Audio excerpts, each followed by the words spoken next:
Hey everybody, welcome back to the Minecraft Survival Series, and we are back with episode 18 of this series. And in the last one, we built up these awesome little houses and started work on our guardian farm. You know, I say little houses, but these aren't actually that little. They're pretty huge. And these were already built here, but I transformed them and I love them a million times more. Oh yes. So good. And yeah, I've added a couple new things like this tree, and if we pop back up here, I've also finished decorating this tower, which I think looks really awesome. But today, guys, we are stepping away from the city project, and I'm doing the guardian farm project off camera because it'll get boring eventually. And we are going to be talking about these custom mountains here, and I want to show you how I decorate them and how to make them really look good together. Like, building a custom mountain is one thing, but making it look good with the rest of your builds is another thing. And that's kind of what I hope to maybe help you guys a little bit with, if you are crazy like me and build mountains like this in survival. So guys, let's get to building this face, and then we can talk about where to go from there. I think it's also important, guys, that I talk to you about the shape, how to go about building the mountains themselves before detailing. And honestly, the best tip, possibly the most important tip, is section it off into smaller bits. Because when you do that, you can really work on that small section, and then when you go and build up a bigger face, say for example the one closer to my right side, you'll have a little bit of an easier time figuring it out. And the reason I'm not really going to go into step-by-step on exactly how you build a shape of a mountain, because terraforming, it's really different. There's no one good way to do it. Just for me and my own terraforming style, I think this is what is natural. And that is kind of up to you guys to figure out what you think looks natural, but obviously there's some basic things you can go off of. And maybe this video will help you out just a little bit with that. Alright, and there we go. That actually didn't take me as long as I thought it would, but as you can see, the mountains, they're looking great. But they're not looking as great as I want them to. So, if we just look at this side, there's a couple things different from this face to this one over here. And, whoa, that guy just wrecked a zombie. Anyways, you can see like dirt kind of melting down the cliff. And we don't really have that anywhere on here. You have a little bit, but I think we can do a little bit better. This will really help out merging the stone and the dirt together, instead of making them look like two separate things, because like that they just look like someone plopped a pancake of dirt on top. No, we're going to have it melting on here almost. If you can't tell, I really like using food as a way to explain terraforming. Yeah, I get it's a little weird, I agree, but it works. Right, now let's take a step back and see how this looks from right on our bridge. And yeah, that looks a lot better. I really like that. And yeah, there's a couple other things we can do, but we'll get onto that later. So for now, I'm going to continue going like this with the dirt, merging it with the stone, and then I want to talk about how we can make the stone look more interesting than it just being, well, gray. One color. So yeah, let me get this done. Okay, awesome. I went ahead and took a heater and started melting the dirt. Okay, just kidding. I did not do that. But yeah, it's looking a lot more fantastic now. I'm super happy with it. Now the next thing we do is, I feel is kind of preference based, but I still think it's worth noting. And basically, we can take another type of gray block. In my case, I'm using cyan terracotta, and we can just replace some of the stone with cyan terracotta. And it'll really help out, and we're going to do it in big patches like this. And it'll make it so you don't just have stone. If you just have stone going on all around your mountains, they're not going to be very cool to look at. That's just stone. It's like, okay, cool, stone, dirt, nice.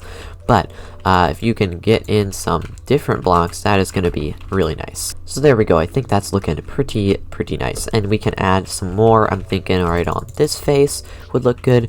But also what we can do is we need to grab some gray concrete powder. And you know, you can get regular gravel for this. Gravel works just fine, kind of blends in with the stone, right? But if we want something to kind of blend in with that, we need some gray concrete powder. It's kind of like, you can have two variants of gravel, gray concrete powder and gravel. I don't know.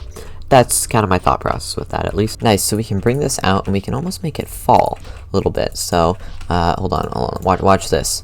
Bam, bam. Oh yeah, fast Minecraft skills. Yeah, and there we go. That looks really cool. That looks really nice, and it almost blends in. What do you guys think? I think that's good. Now we can add this in a couple more places around here. Yeah, I'm thinking I want it mostly stone dominant, since it's an easier resource to collect. Guys, look what we have found here. Well, you just, come on, Jelly. If you don't know who Jelly is, which I don't know why you wouldn't, that's Good Times with Scar's cat. He's a big Minecraft YouTuber. Plays on Hermitcraft. Pretty awesome. No, come on, I'm just trying to feed you the fish. Well, we need another fish. Okay, I'm not giving up on this. We need to grab ourselves a fishing rod. Aha, there's one. Let's get 3 and then we go in and get our second cat on this series. Oh, that's gonna be hype. Okay, there we go. Jelly's just right there. Come on. Brute force this. Oh, come on. One more fish. Man. Please? Yes. Haha. Welcome to the world, Jelly. That's, pretty awesome. Alright, come on. Do you want to go? Where do you want to go? Oh, well, I was gonna try and lead Jelly into to a different house, but I guess she wants to come to the inn, which is not a bad pick. I think this is a nice cozy spot. Yeah. Need to finish up that interior here. We might do that later today in this episode. Anyways, I think it's time we get back to the mountains. Oh my goodness. Guys, villagers down there. We don't need much defense. Like, oh my... Okay. As I was saying, let's get to decorating these mountains. And there we are. I've placed it... Come on, man. I'm trying to record here. Get out of here. Okay. But I placed in some cyan terracotta and some of that gray concrete powder. And I think that is looking really, really nice. A lot better. Might need to bring some light gray around here. Or some of that diorite right by my head. All are good choices. But for now, this is a start. And now, I think it's time we get some acacia leaves coming on here, because look at the difference between this and then this. Like, it's just a huge difference. And that looks so much better. So, what I like to do is I kind of like to droop these leaves down. Again, that's kind of a theme with these mountains. Having stuff melting down cliffs. I don't know why, but it just looks good. Aha, see what that does, and it looks like we have some fences in there. I think that's also a good choice, just to make those feel a little less bulky, but that's okay, like in the mountains, to have them feel like bulky. Like, I think I'm okay with that. Yes, that looks very, very nice. I'm liking that, and with the spruce fences, kind of helps break it up and not seem like a green blob. Much like what trees are in this whole place. It's kind of just like a green blob. And, you know, I want to just mix it up a little bit so you can see a little bit of brown. And, you know, you see a little bit of different color wood. Yeah, I think that works. One more thing. Also, I kind of have it on the mountain, like, faces itself. The stone faces. So, like, you know, I'll just have, like, one little bush right here. I think that looks pretty good. Yeah, just small little things like that. On the faces. I don't want to overdo it, because we're obviously going to have a lot of green with the trees. I mean, yeah, there's like so many trees around here. So you definitely don't want to overdo it. Right, now there's actually one more thing, guys. One more thing I wanted to show you of how we can detail these stone faces. And let me pop over here. We can probably see it better. Yes, I'm adding little tiny, like it almost looks like an ore pocket. But not really. It's kind of just like a type of rock, I guess. And we come in here, right? And we dig out little pieces. And there we go. We simply bring in that little piece of coral and it adds a tiny bit of depth. You really have to be up close to notice that it's coral. But overall, I think that's going to work out for us. So again, with this coral, it's kind of like a preference thing. I really like it, but maybe you don't really like it, and that's totally fine. Finding your own terraforming style is probably one of the hardest things to do when you first start really, going in and starting terraforming. But it's kind of important. So anyways, guys, I think it's time we hop into like a mega detailing time lapse, and hopefully make these mountains look very, very fantastic. And yeah, let's get into it. And I didn't hit record on the time lapse button, so there's no time lapse, unfortunately. So I guess we're gonna go off casually like there was a time lapse. Alright, and there we go. The mountain is looking pretty nice, all decorated up. And of course, we gotta add some wooden pegs. The wooden pegs they're very important to making your land look good. And I obviously forgot to put the wooden pegs here, but yeah, just thought I'd make note of that. Okay, I'm just kidding. These are spots where we're adding custom trees, which will definitely take a little while to build. But I wanted to go over this spruce tree one because it is a little bit, maybe a little different than, other people make it.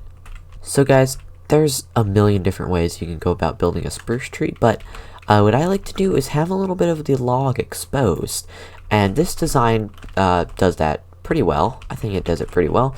So basically, instead of going up straight logs like that, we come out, right, and we build out not 4x4, but 2x2 cubes like this.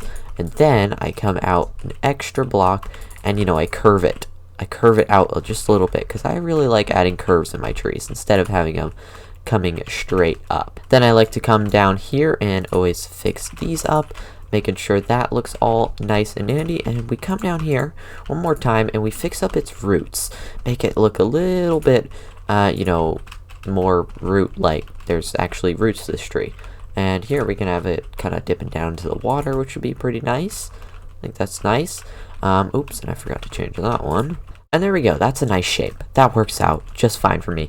And there's similar shapes for all these trees, but now it's time to add the branches. I always go in and do the trunk and the branches before I go in and actually put in the leaves. It gives you a better shape, a better template to work with. So I'd say the best way to do this is come from the bottom up, and you kind of make them slope down just a little bit, the branches. See, like they have this small curve coming down. And that's because, well, I feel like if you look at a pine tree, which, well, that's kind of what this is, a pine tree, or at least that's what I'm basing it off of. The leaves, the branches, they slope down like that. And that's just always a nice tiny little bit of detail, and it'll help you out when you build the spruce tree. And see, it kind of droops down a little bit, just like that. And now when you get towards the top, you want to make the branches just thinner. You want to make them thinner, and so I use fences. And I also like to make it so they aren't 2 blocks jutting out. They're just one, like this. Bam, bam, and there we go. That's pretty good. Let's get rid of this dirt. And probably the best thing you can do when building these trees is take a step back, right? Look at it from a distance, and there we go. That's pretty nice. I like that shape. Yeah, that works. And now it's time to add the leaves. So the first thing you want to do with these leaves is go around the branches. I'd say the branches are the most important part to cover, and then you go back in and fix the shape after you've covered the branches. Doing this will make it so you can see where you might have missed a branch, or where you might need to add one. Or you could just go in and place the leaves. See, like, I think I'm missing a little bit of a fence there, and it kind of looks like there's another branch. You can barely see it. Just the minor details. Oh yeah, and don't be afraid to make diagonal branches. So like this, that will look nice. Let's bring that down one, and there we go. We can add diagonal branches, and you don't need them to connect. That's the great part about these trees, is then you can just make it look like they connect using the leaves. And there we go. That's pretty nice. So guys, I kind of went in autopilot there, and I kind of forgot to show you me adding the rest of the leaves. Yeah, just because I've built this so many times.